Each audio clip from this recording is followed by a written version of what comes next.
Welcome back to another video. My name is Henrik and today we're going to be looking at the Mitsubishi ASX. Or should I say the Renault Captur, because it shares a lot of similarities. For instance, the CMF-B platform is the same on both cars. Design-wise, looks quite similar, and a lot of other things. Even in the inside. The only thing that's different is the Mitsubishi logo on the steering wheel. But let's see what the car actually offers. So starting price 21,490 euros. That's around 2,500 euros cheaper than the current Renault Captur. The weight standing here around 33,390 euros due to the fact that we have a couple of extras. The variants that you can get for this car is going to be the basic, then you can get the plus, you can get the edition, and you can also choose up the top variant, which in my opinion is not completely worth it because you pay around 3,000 euros extras and get a couple of things extra, which in my opinion are not worth the total cost of that. In the front, it's going to look a little bit different compared to the Renault Captur because we have the dynamic shield, which is what Mitsubishi calls their front on the ASX, which has this cool design up top, the Mitsubishi logo here, air intakes up here and down here. We get full LED lights on the side with also high beam assistance, so it will blend on outcoming traffic. Well, not exactly oncoming traffic, but the whole high beams will just turn off then. This one here is this thing that's going to look fairly similar to the Renault Captur on the side, with also an air curtain going down there. In my opinion, a fairly decent looking design in the front. Let's also take a look under the hood, what engine option you can choose from. So you can choose between 4 different engine variants, but 3 of them are theoretically just engine variants, so 3 different engine layouts. The lowest one you can get is a 1-liter 3-cylinder turbocharged engine, which is going to be available in the lowest variant and also on the other ones, but the lowest one is just going to be able to choose that. Then you can also choose the mild hybrid or the full hybrid. The mild hybrid is going to be a 1.3-liter 4-cylinder turbocharged engine, either as a 6-speed manual gearbox or a 7-speed DCT gearbox, which we have standing here, which is also the most powerful one. So not the most expensive one is going to be the most powerful one. That's going to produce 158 horsepower, 270 Newton meters, 0 to 100, 8.5 seconds, and a top speed of 180 kilometers an hour. Then you can also choose the 1.6-liter 4-cylinder engine, which is not turbocharged, but is a full hybrid variant, so it comes with a 1.2 kilowatts an hour battery, which is going to allow you to just get a little bit of range on full electrical driving. But you cannot charge it externally, so just charge it by regenerative braking and also with the engine as a combustion engine to recharge that battery. But this is the one we have in here, which is quite powerful and actually fairly decent to drive. And in the back, it is again quite similar when it comes to the design. Lights here on the side. The only thing that's a little bit different is this. You can see the camera stands out quite prominent here. Renault kind of did that a little bit better because they had the Renault logo integrated here with the camera in the center of it in full black. I'm not the biggest fan of how this looks. Otherwise, Mitsubishi ASX down here, and otherwise a fairly, in my opinion, decent design, same as in the Renault Captur. When we open the trunk, we have not an electrical tailgate, but a nice springy one, so it opens quite nice, and it's around 1.85 meters tall. In here we get 484 liters up to 1,596 liters. If you get the full hybrid variant, around 140 liters less. What you can also do is move the rear seats forward, so you get around 69 liters more of storage space. And down here you also get quite a lot, so if you move that out and then move the seats forward, you're gonna have quite a lot of storage space in total to load something in here. But it's nice to have this in here just so you have an even loading space up here. And you can also get a towing hook where you can tow up to 1.2 tons, or you can also put 75 kilograms on top of it to have your e-bikes or something like that on there, and 80 kilograms on the top. And the dimensions of the car are going to be 4 meters and 24 long, 2 meters wide with the side mirrors extended, 1 meter and 80 without them extended, 1 meter and 57 tall, and also a wheelbase of 2 meters and 64 centimeters. So quite a compact car. It is the B SUV segment, so it is going to be a compact SUV. And that also allows you for an easy entrance with also 17 millimeters or 17 centimeters of ground clearance, so therefore nice and easy exit or entrance into the car. You can choose between 17 or 18-inch rims. We have the 18-inch rims on here on Eco Comfort 60. It is finally that time of year where we get summer tires again. So we do have summer tires on here with the rims that you will also be able to pick up for those. We have the two-tone design in here with the the Onyx black and also the Aurora red color on here, which is going to cost you 1,200 euros extras. That, however, is only available in the top 2 variants, so the top and also the edition variant.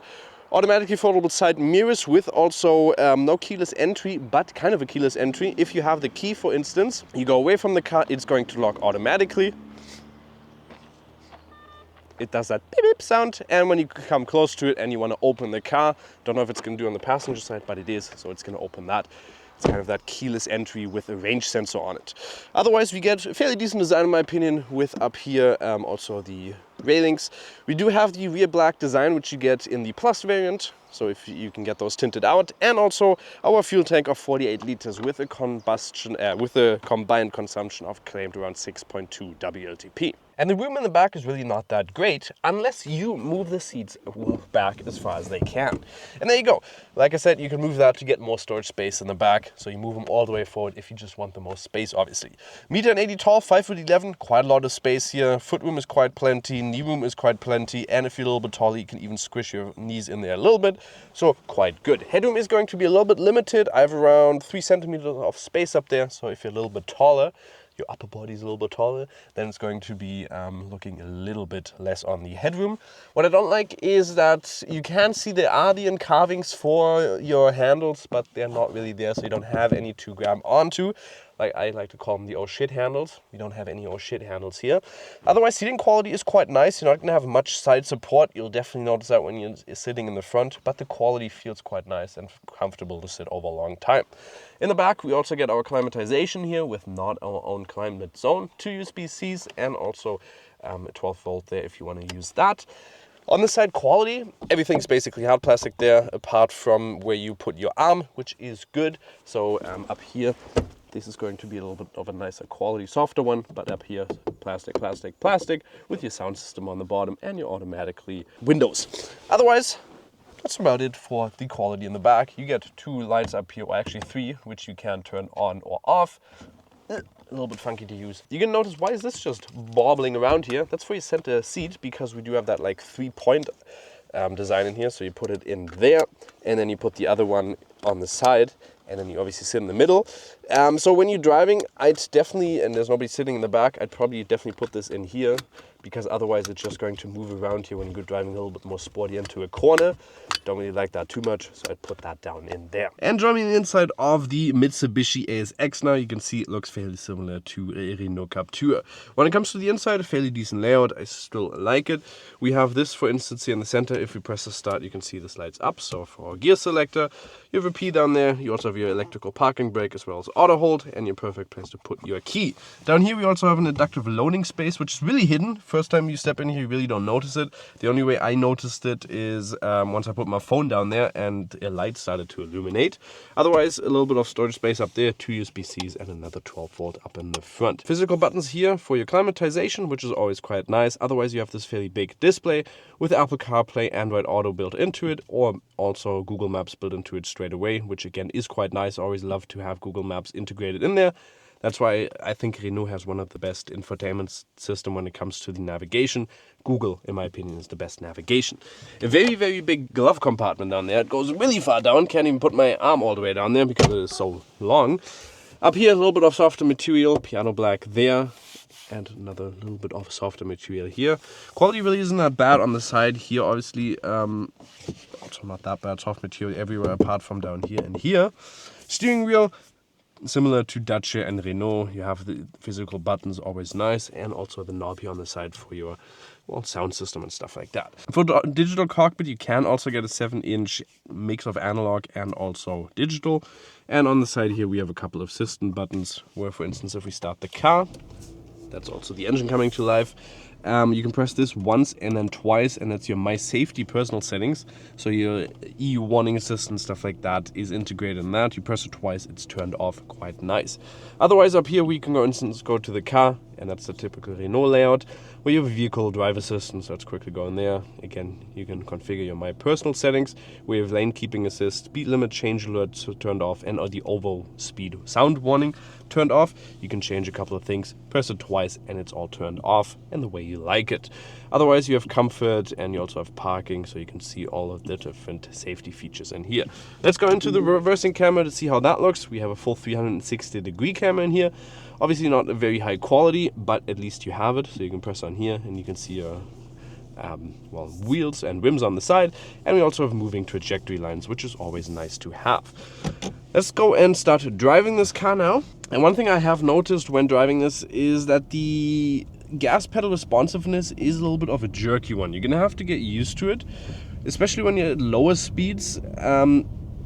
it's kind of a very finicky touch. You have to really be sensitive on it and know how to press it in order to get a smooth start. If you get the full hybrid variant, I don't think that's going to be a problem, but I just have to be smooth. And then the turbo kicks in, it's going to be a little bit more power. Let's go full pedal to the metal. And that's a very good acceleration here for the car size. It's good. One thing that we have noticed, if you shift, for instance, I think it was from the second up to the third, there is quite a lot of delay when it shifts. It takes quite a long time. In the other gears, we haven't really seen that yet. No heads-up display, really don't need it in this car. You're sitting very high up here as well. I'm sitting at the lowest the seat goes to, and I am fairly high up. I have around, well, I still have quite a lot of space here in the front. You can see the headroom is a lot in the front.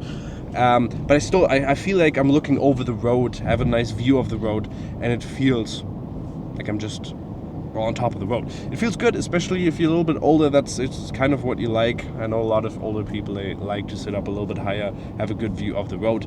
Bonnet is also very small, so you have a very good sense of space there. Surrounding view is also good.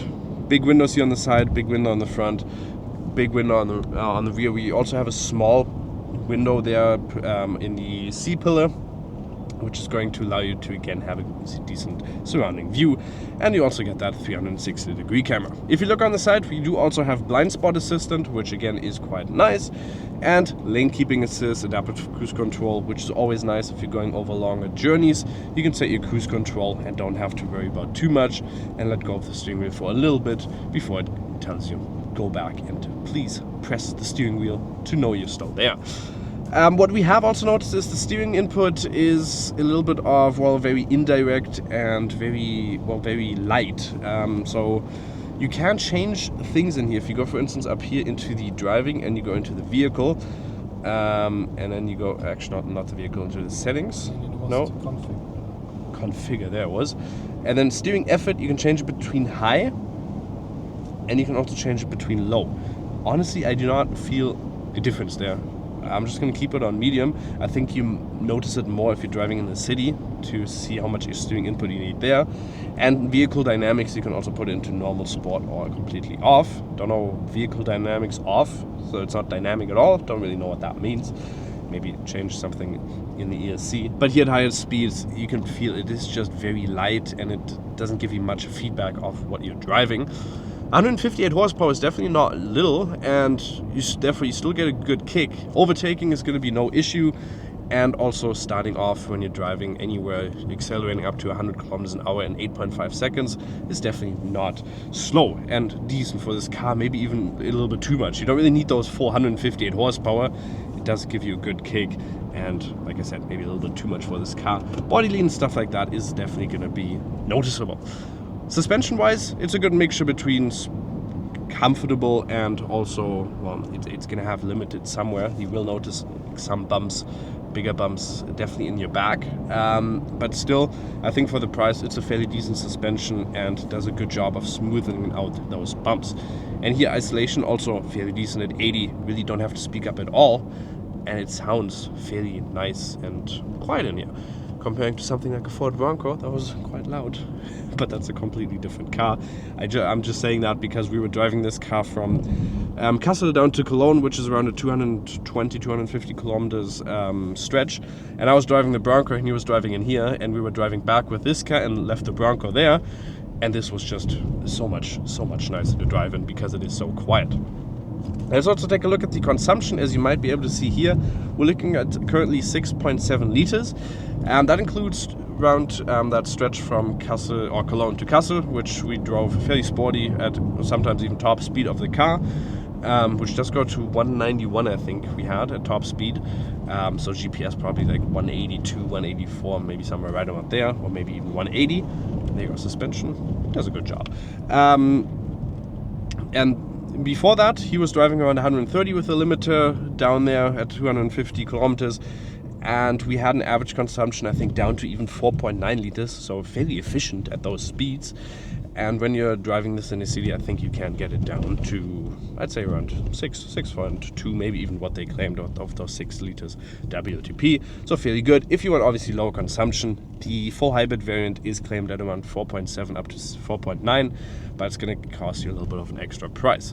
And then in the city, you have a turning circle of around 11.1 meters. So getting into parking spots with 4 meters and 24 of length is not going to be an issue. 360-degree camera, and you theoretically also have a semi-automatic parking assistant in here, which will allow you to also get a fairly nice easy entrance into your parking spots. We do also have heated seats and also heated steering wheel in here, and we can also manually shift the gears with the buttons on the back here, or the pedals on the back. And we also have our My Perso or My Sense. I don't know if Mitsubishi also calls it My Sense, but Renault, for instance, they call it My Sense, which you can just press with this button here, and that's going to allow you to go through Eco, Sport, Personal, Comfort, and allow you to change a little bit of your driving dynamics. But even in dynamic, it doesn't change too much. It will be a little bit higher on the RPMs, but that's about it. And you do also have a couple of different views. For instance, here I can have Google Maps in there, which is nice, so I can put my Google Maps navigation in there and have it displayed on the back here. Don't know if that's going to look too good on the GoPro right now. Then you also have this, which is for your safety features or your adaptive cruise control and stuff like that. A simple one, and that's about it. You can also change a couple of things here on the side, your RPMs. You can look at what you're currently listening to, your eco monitor, and also your distance you've been driving. So what is my final verdict on the Mitsubishi ASX? I think it's a great car for the all-rounder. Good starting price, cheaper than the Renault Captur. It's competitor. When we're looking at competitors, you have something like a Skoda Kamiq, you have a Volkswagen Taygo, a little bit smaller, the Kia Exceed, which is not as high, or maybe even something as a Hyundai Kona, which is going to be a little bit more expensive. In my opinion, a good all-rounder. Nice to enter, fairly decent drivetrain with plenty of enough power, definitely more than you need. And you can choose between a full hybrid as well. So if you want to go a little bit more electrical and maybe get that jerkiness off when you're going on the gas pedal, that's going to help when you're using the full hybrid variant. But otherwise, I think a fairly decent car for the price. What do you think? Let me know in the comments and make sure to like, subscribe. We'll see you next time. Bye bye.